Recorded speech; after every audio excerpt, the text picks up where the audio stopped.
बातों में तेरी धीरे धीरे आने लगी। সিরিজে তো আমাকে এভাবেই বোকা বানায়, এমনভাবে বললেন মিথিলা। বেশ কয়েকদিন ধরে গুঞ্জন শোনা যায় সম্পর্কটা ভালো যাচ্ছে না অভিনেত্রী রাফিয়া রশিদ মিথিলা ও ওপার বাংলার পরিচালক সৃজিত মুখার্জির, এমনকি তাদের বিচ্ছেদের পথে হাঁটছেন এমন গুঞ্জনও চাওয়ার হয়। তবে সম্প্রতি এক সাক্ষাৎকারে সব জল্পনাকে যেন উল্টে দিয়েছেন মিথিলা। এই মুহূর্তে সৃজিতের সঙ্গে মুম্বাইয়ে অবস্থান করেছেন মিথিলা। কবে কখন গিয়েছেন তা স্পষ্ট না হলেও এক সংবাদ মাধ্যমে বরাবরই খবরটি সামনে এসেছে। সাক্ষাৎকারে মিথিলা বলেন, এরকম হয়েছে যে ওর ফ্যামিলির সাথে অনেকের সাথে আমার দেখা হয়নি, এবার দেখা হলো।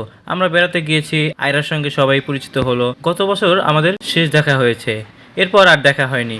তো এবার একসঙ্গে হইচই করলাম, ওরকম খুব ঘুরে বেড়ানো হয়নি। মিথিলা আরও বলেন, এখনও মুম্বাইতে কিছু দেখিনি।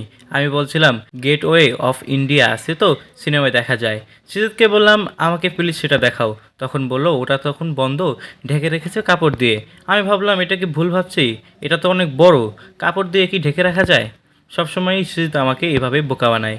কথাগুলো এত সিরিয়াস চেহারা নিয়ে বলল যে পরে আমি গুগল করলাম, দেখলাম এত বড় স্থাপনা কীভাবে ঢেকে রাখা যায়। এরপরও আর কি। সো ভিউয়ার্স, মিথিলার এই কথাগুলোকে আপনি কীভাবে দেখছেন তা জানিয়ে কমেন্ট করতে পারেন আমাদের কমেন্ট বক্সে।